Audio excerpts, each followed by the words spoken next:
Tatlong tulog na lang po. Pasko na mga kapuso. Alamin natin ang sitwasyon ngayon sa Baclaran kung saan dagsana ang mga kababayan natin na nagla-last minute shopping. Para sa detalye, may ulat si Rida Reyes. Rida? Yes, Maris, patuloy nang dumarami ang mga taong nagtutungo dito sa Baclaran para makahabol sa kanilang Christmas shopping, lalo pa nga't weekend ngayon. At kahit pa tirik na tirik ang araw, di naging hadlang yan sa mga kababayan natin na nagkukumahog sa kanilang pamimili.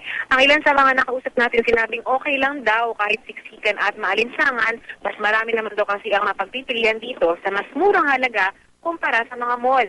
At dahil naasahan nga na habang lumalapit ay mas lalong kakapalang tao dito, wala na ring alisan sa kanilang mga pwesto ang mga tindera.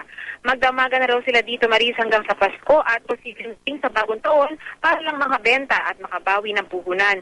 Iginit naman ng MMDA na sa ngayon ay hirap silang ipatupad ang vending scheme para sa mga tindera dahil sa dami ng mga gustong makapagtayo ng pwesto. Kaya raw in the spirit of Christmas, hinayaan na lang daw nila yung mga team leaders ng mga vendor associations na mag-assign muna kung sino sa mga member vendors nila ang bibigyan ng pagkakataon para makapagtinda ng salitan.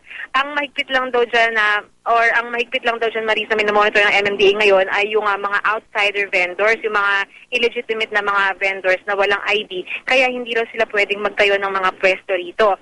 Pinapanatili rin ng otoridad ang kaayusan ng trapiko, tanging sa dulo ng Redemptorist Road hanggang sa Old Nia Road lang pinapayagang makapagtinda itong mga vendors.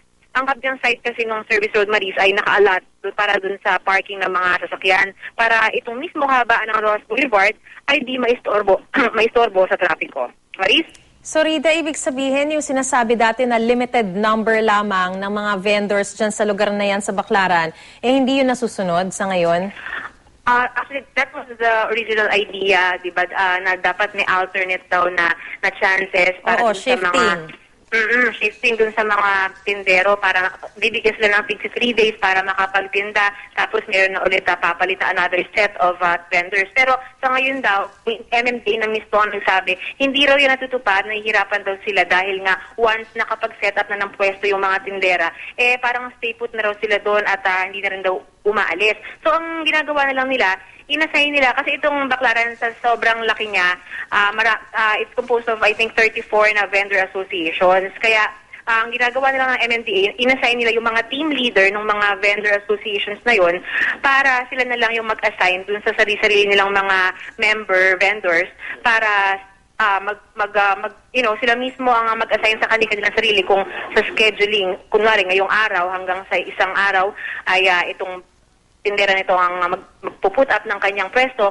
Sa susunod na araw naman, ibang tindera. At nang sa gayon ay lahat daw ay mabigyan ng equal chances. So siguro na lang yung mga motorista dyan na hindi naman talaga bibili o hindi naman magsha-shopping dyan, gumamit na lang ng ibang mga ruta, no, para hindi na sila maabala. Maraming salamat, Rida Reyes.